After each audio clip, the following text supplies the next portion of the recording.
Good evening and welcome. Here we are tonight to fight CPS and stop taking our children. I'm Bob Pace. I'm your host. And it's very nice to see all of you tonight. I actually got some early birds that came into my room. Yeshua Savior. I saw your child was on. I saw your wife was on. And it's so good to see you. He has hired Vincent Davis. He's from LA County. Yes, I was having issues with my computer. I do every time I sign on, but I'm on. My prayers have been answered. Anyway, this is a live stream. I'm broadcast twice a day, meaning that I come on Monday through Friday at 10 a.m. Pacific Standard Time. Then on the weekends, I'm on at 8 a.m.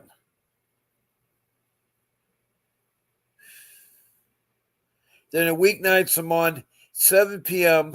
7 days a week. So I'm on tonight, and a warm welcome because I know that you're under a lot of stress fighting with CPS. I was too. CPS does elevate your stress.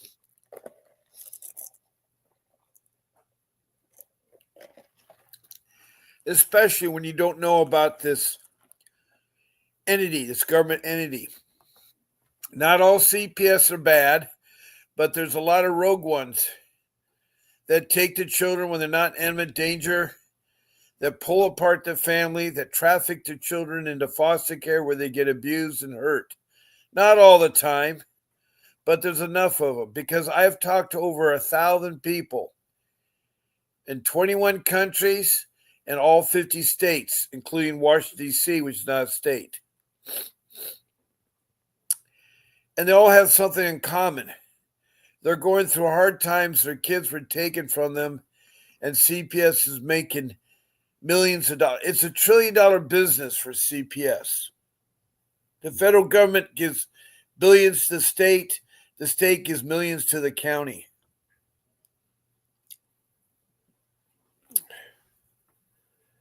And it is a very difficult entity. Now, I'm here to help you, to listen to your questions or comments about CPS.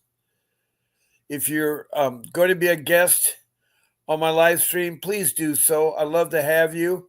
I can take up to 9 of you at one time where you can talk about your case and be a guest. To be a guest on my live stream is very simple. All you do is that you write to my show producer, Grace, an email saying you want to be on Bob's live stream, either Monday night, Saturday morning, Friday night, Wednesday morning. You pick the day and the time. Just email me that to Grace. Grace can be emailed at grace@vincentwdavis.com. grace@vincentwdavis.com. It's up there on my screen. Now, furthermore, I'm running a ticket at the bottom of the screen to support our channel. Please support our channel. We need help to keep the live stream going. And it tells you on that ticket where to send your support to. Any amount will help. There's also a newsletter that we're trying to get started. It's $1.99 a month for a newsletter. There'll be newsletter articles from me and from Vince. Also, there'll be insights about me and Mr. Davis. So it'll be a very useful newsletter.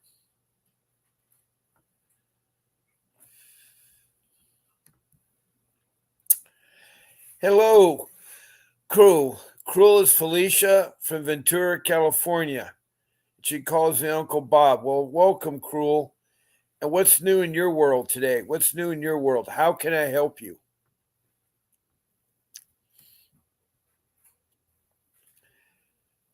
Now, besides being a guest, you can also text me messages to help you out.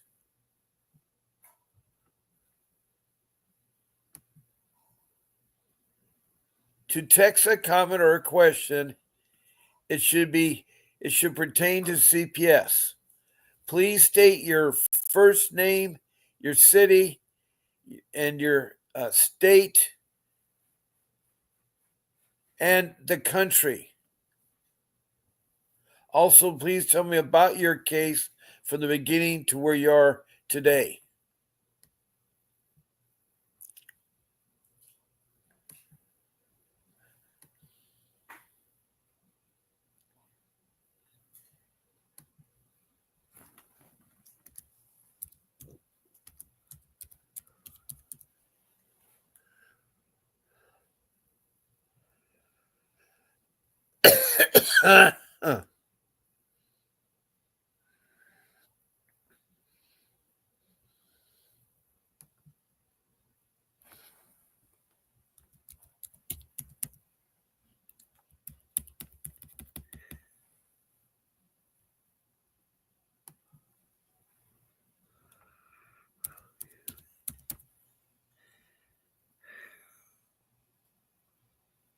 Well, it's not working. I'm trying to type in something and its cursor's jumping around.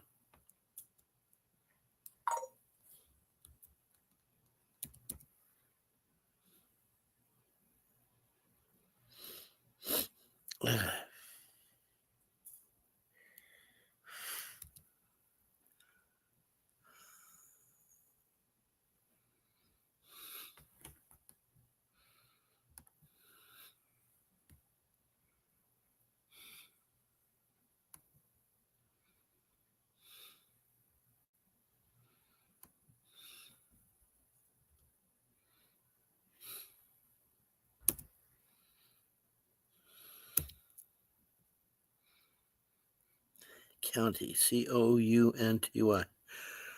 Okay, I had to correct the typo error. I guess I didn't catch it. To text a comment or a question, it should pertain to CPS.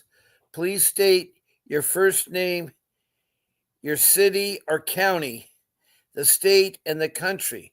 Also, please tell me about your CPS case from the beginning to where you're at.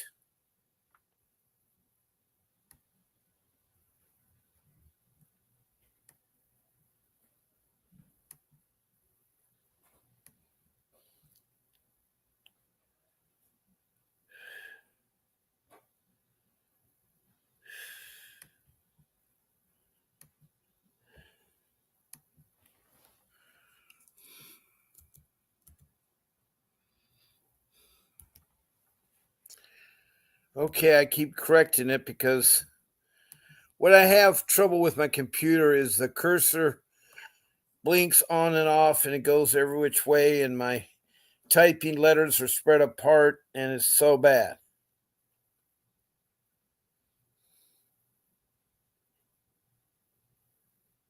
Oh, good. Vince is having a show at 6:30 in the morning. Thank you for sharing that. Thank you for sharing that. Felicia, no, you've not run out of time to appeal. I hope that's not the case, Felicia. Are you still in your home with your mom, or has your family members taken away your home?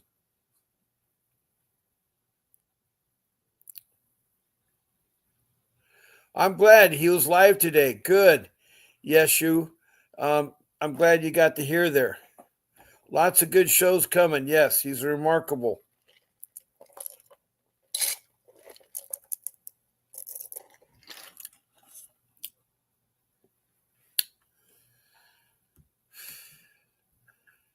Now, besides, being a guest on my live stream or texting a comment,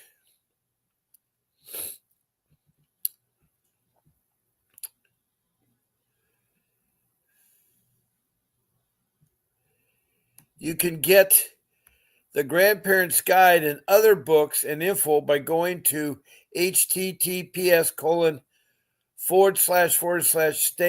STAN, .store, STORE, /attorney Vincent WD. So write down that website. There's a lot of information at that website.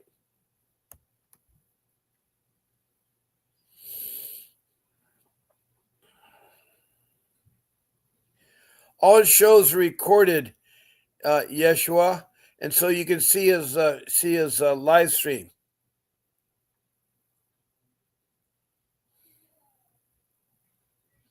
So the shows are re-recorded, so you don't miss anything, Yeshua.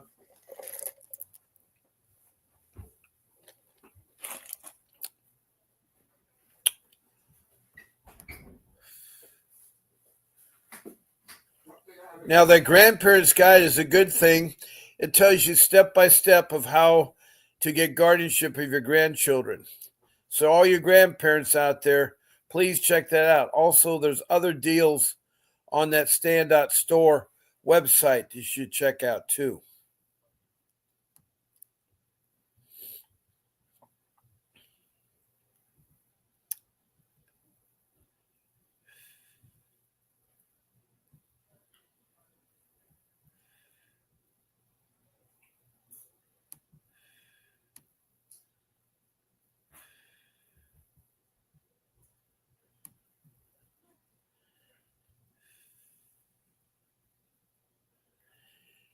Now, I have a special rate with Vincent Davis that you can take place in there. Oh, before I forget, on the grandparents guide, it's $9.99, but you can get it half off if you use my code. It's my last name spelled capital PACE with the number 50.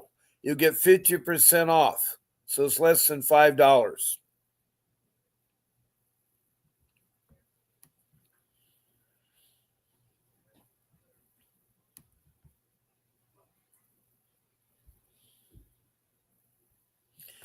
I'm sorry about your family doing that, Felicia.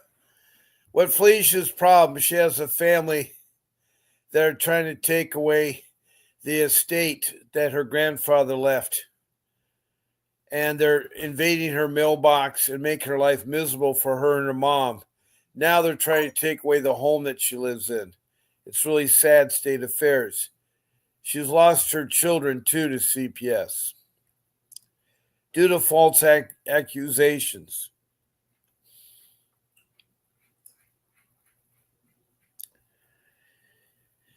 Now, Cruel says, I've been really stuck with this entire situation. I feel like I've run out of options.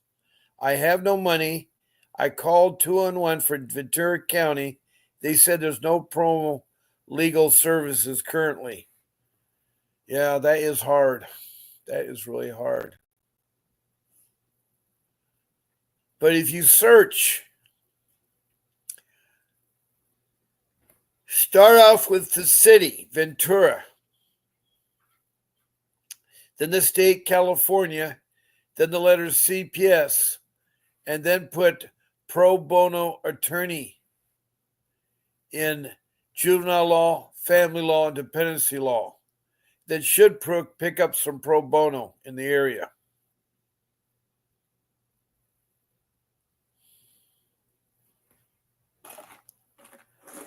Also, there's a lot of legal advice around too at the courthouses.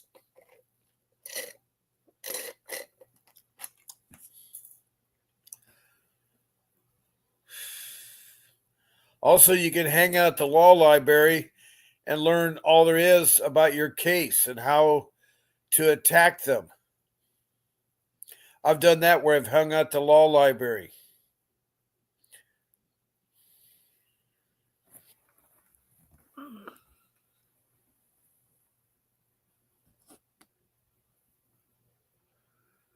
Yeah, a lot of prayers need to go to Cruel. She's going through her wit's end with her family member attacking her. Now, Cruel says the best thing she's done it late, she's worked on completing the complaint from the Inspector General of the Navy sent to me via email. Okay. Why was the Navy doing a complaint against you? How is the Navy involved with CPS or your matter? You say it's an extremely long form. I just have been having a hard time staying focused long enough to finish it. It's hard. Just think of your loved ones. I know you can do it.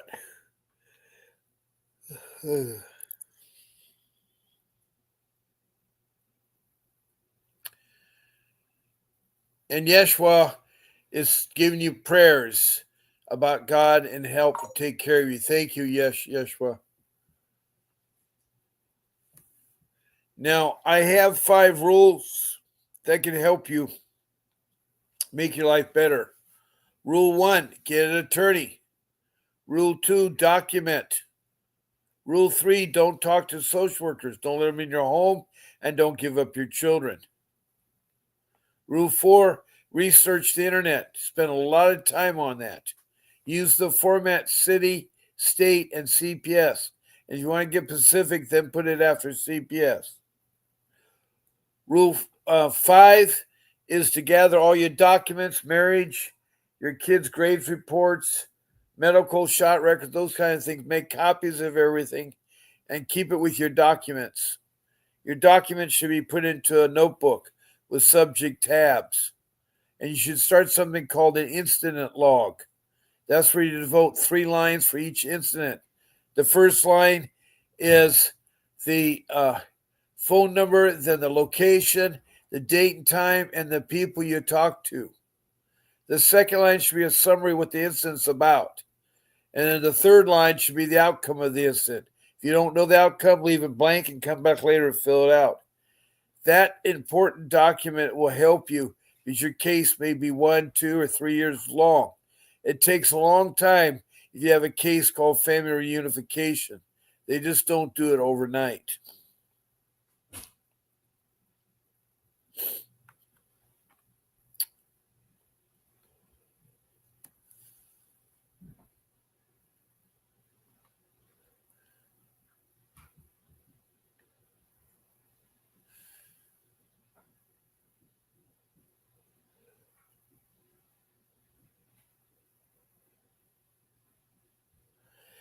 I understand, Cruel, but your brother's done you wrong.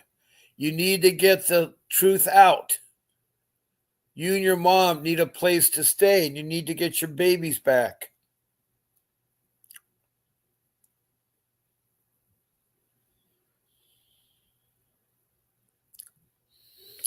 Good evening, Amanda N. Thomas.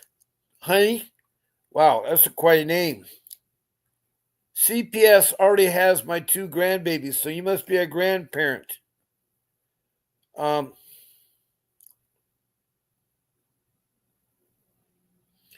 it sounds like that's a terrible state. What state are you in, Amanda? What state are you in?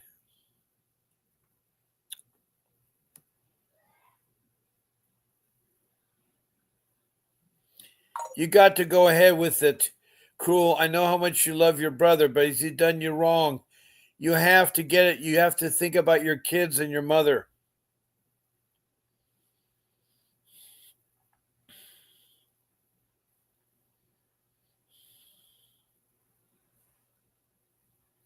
Oh, your brother's a Navy chief. Well, just because he's a Navy chief, if he's done you wrong, you need to fight for justice so that you and your mom have the home you can be together. You're from South Carolina, Amanda. Well, welcome. And what about your case, Amanda? You say you have 2 grandparents and they're going to be adopted. You can get guardianship of your grandbabies.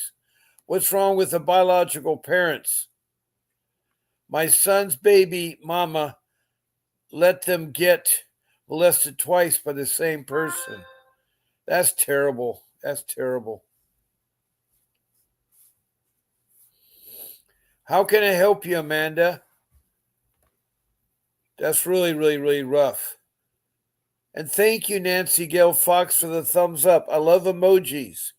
You can send hearts and you can send thumbs up and smiley faces and even stars. You can send me stars.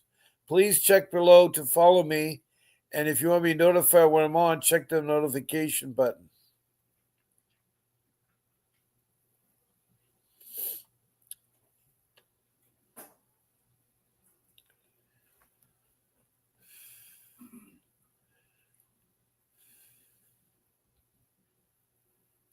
Let's see what topics I can find out that will the latest news.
Now, keep in mind when a child is removed from their home due to a CPS investigation, it can often lead to juvenile dependency cases.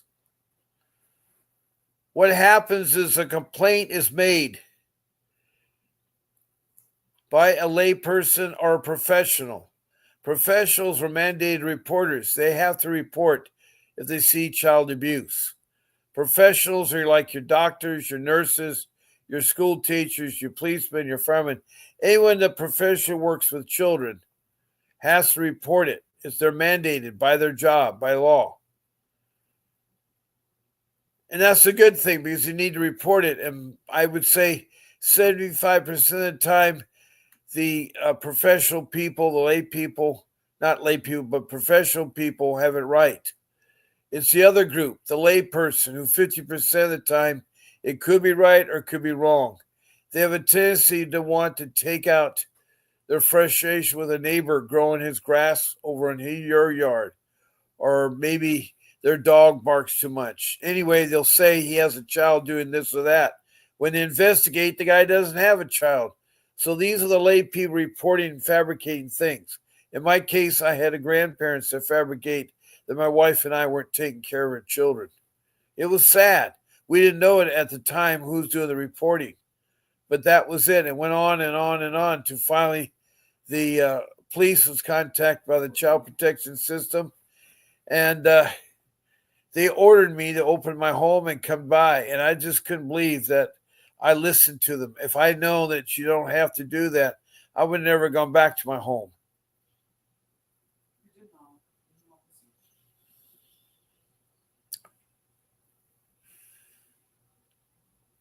Now, in these types of cases, the courts will determine whether or not the child should be placed with a family member or in foster care.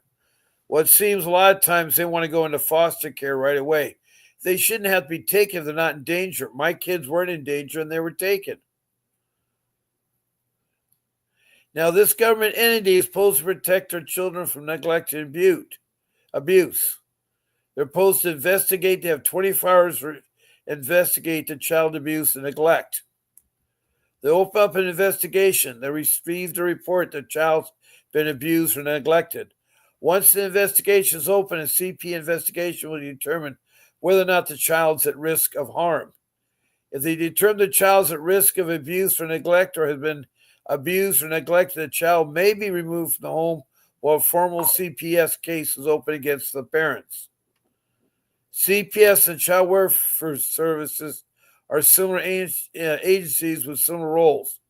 Whether you have to work with CPS or another agency depends where the case is located. For example, it just all depends.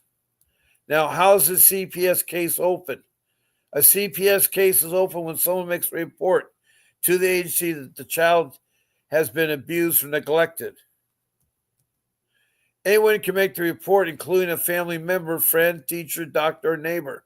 Once the report's made, CPS will open an investigation. Now, during the investigation, CPS, a social worker, interview the child, the parents, and the other adults who live in the home. The social worker will also speak to any witnesses who may have information about the alleged abuse or neglect.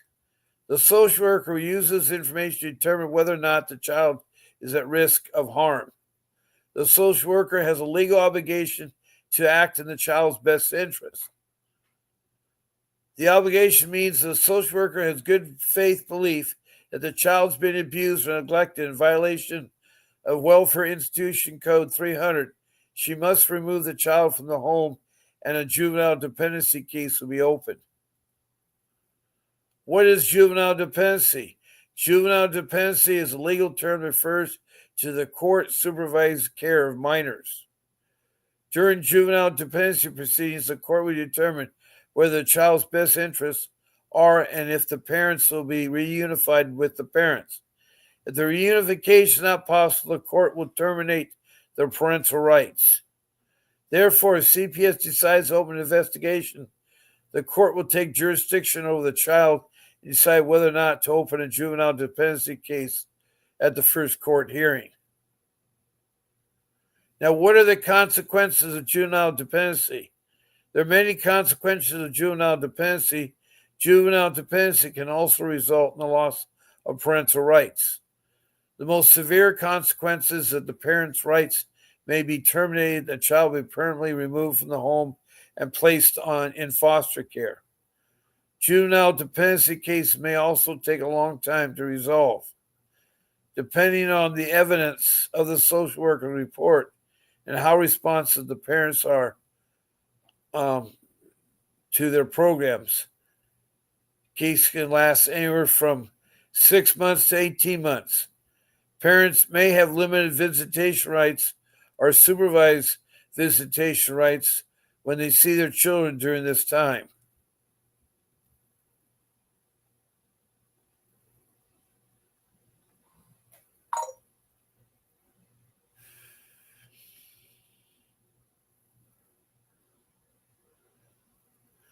Now, if CPS is investigating you, you better get some legal assistance.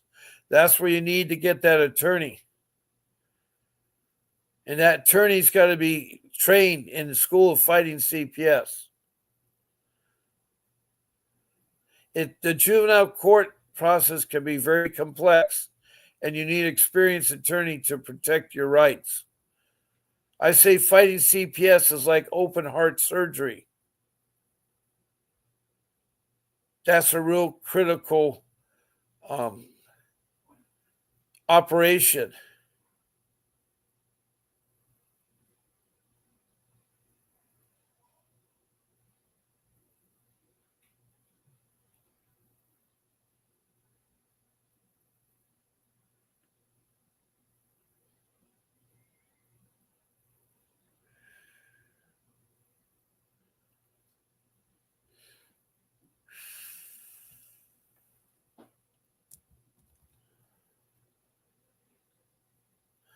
Now, what types of child abuse fall under Welfare Institution Code 300?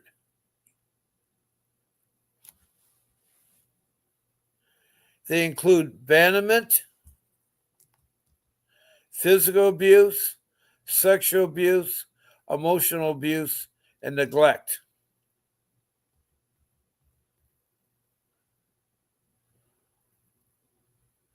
Now, if CPS investigation finds that the abuse or neglect occurred, not only will a dependency case be opened, but criminal charges may be filed as well. The penalties for child abuse are very severe, depending on the type of abuse. The parent may have to do jail time on the lesser end or be required to register on the most extreme end. May also be sentenced to jail or prison and hefty court fines. Now, if you have a CPS investigation, you need to get that attorney as soon as possible. You need to deserve a lawyer who will help you fight to get your children back.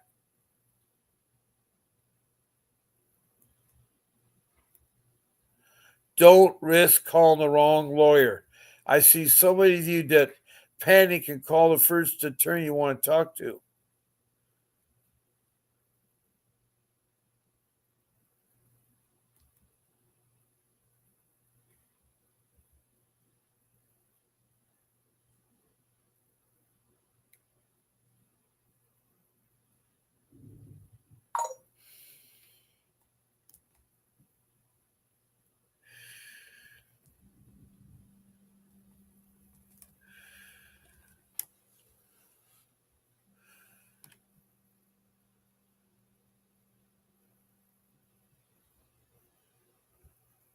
Now, we've had some people. There we go. We got Albie. Glad to see you back there.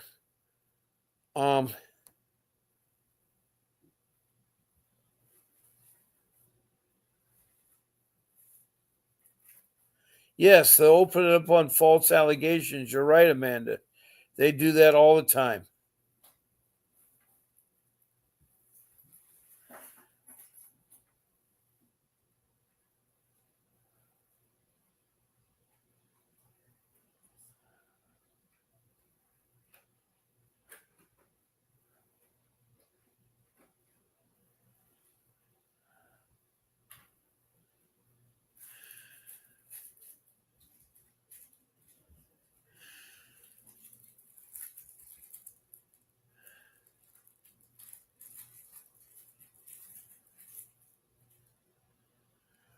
That's bad to be molested. That is wrong.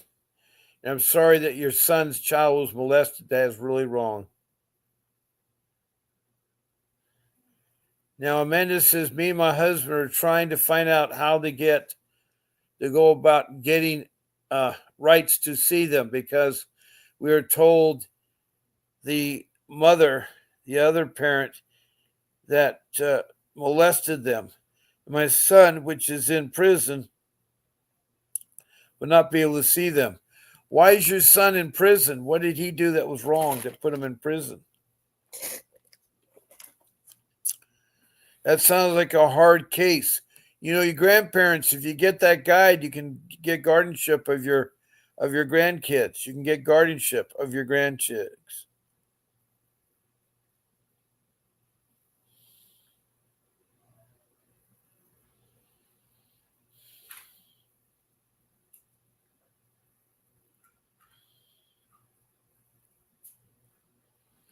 Yeah, they'll open up on false allegations. The CPS entity, the government entity there in South Carolina, is really bad.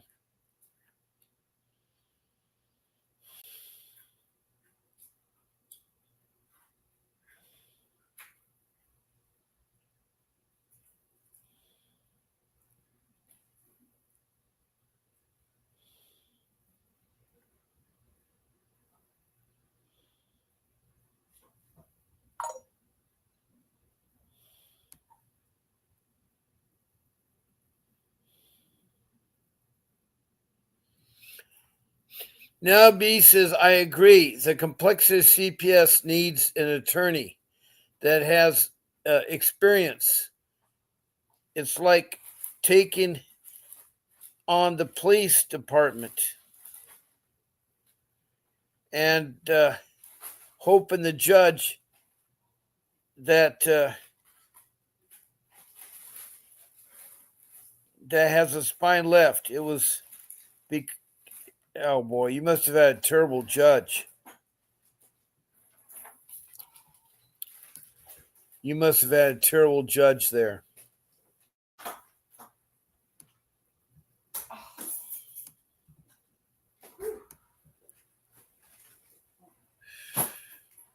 Now, my live stream is over at 8 o'clock. So we don't have really much time left now. We have about 10 minutes. Let me put my phone number up. I thought it was up, but let me put my phone number up so I can get calls.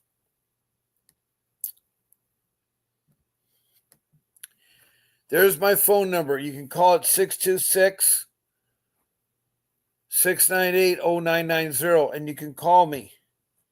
It is live, and we can talk about it. Now, if you're a guest on my live stream or a guest on the phone, when you call in, you qualify for a free 15-minute session with Vincent Davis.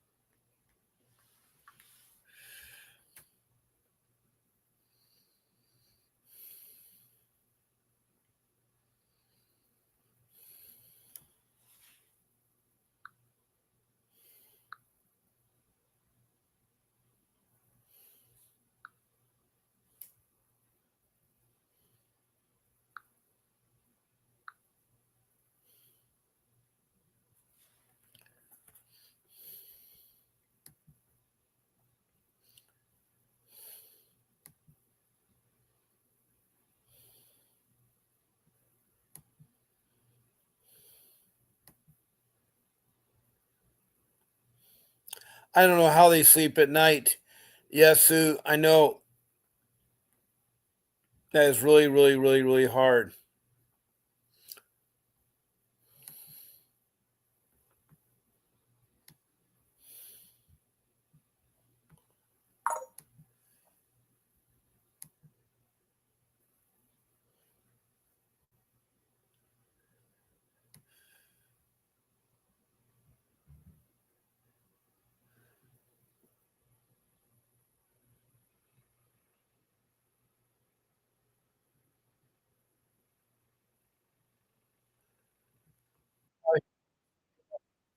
Terrible tragedy in Texas,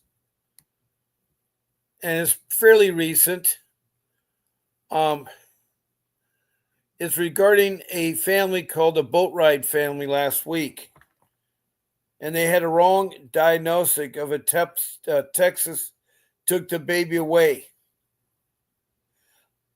Now, last year on Christmas Eve, Jacqueline Morales Boatwright gave birth to a daughter, Evelyn.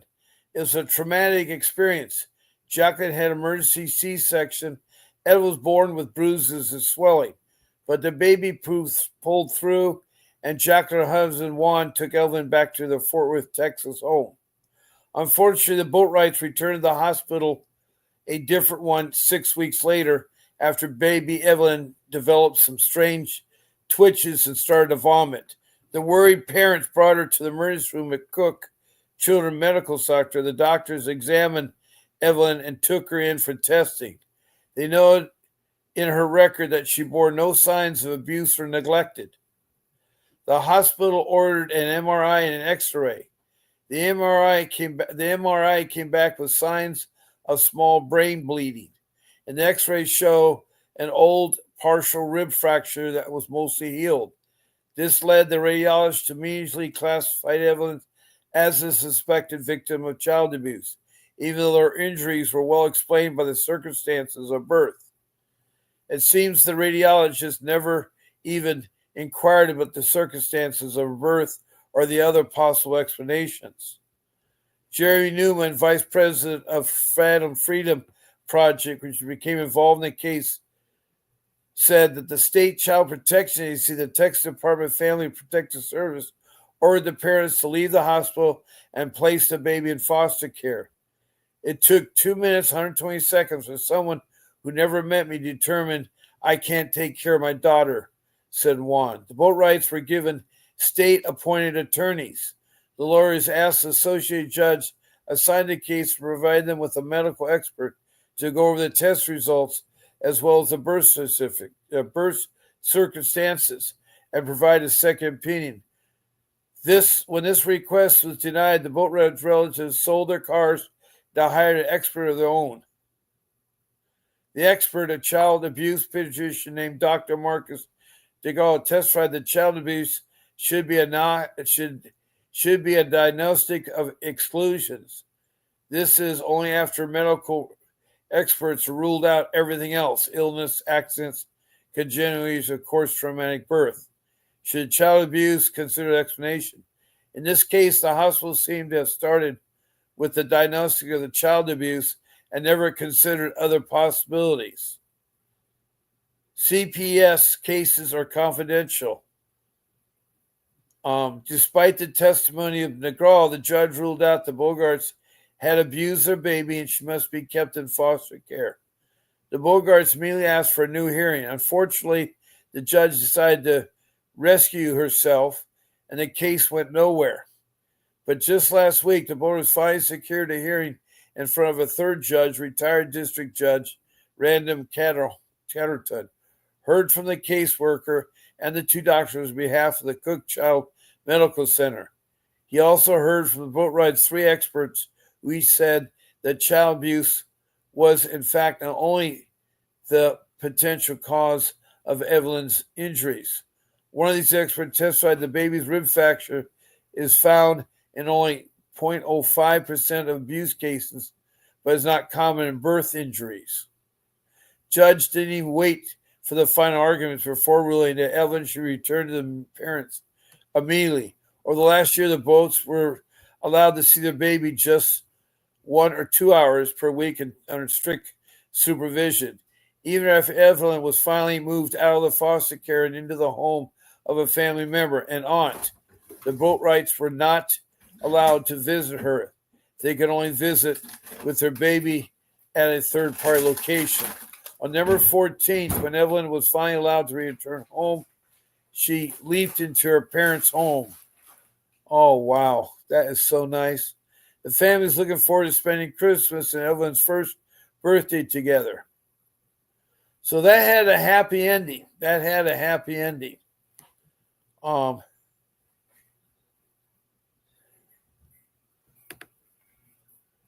Now, Cruel says, I learned on YouTube video that substance abuse along does not warrant a criminal warrant to be detained by CPS. Well, that's good that you shared that, but not all CPS think that way. That's the sad part about it there.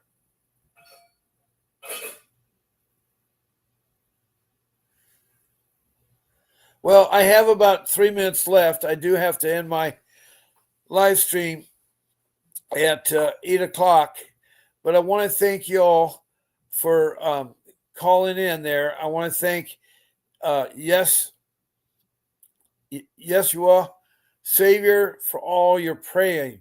You say so many prayers during my show. Thank you. Cruel, don't give up. You need to take care of your mother. You need a home, and you need to get your babies back.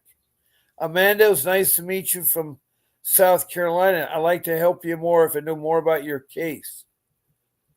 Abby, it was nice to hear from you. I forgot where you're located, but I'm glad that you came tonight. I've already talked to Amanda.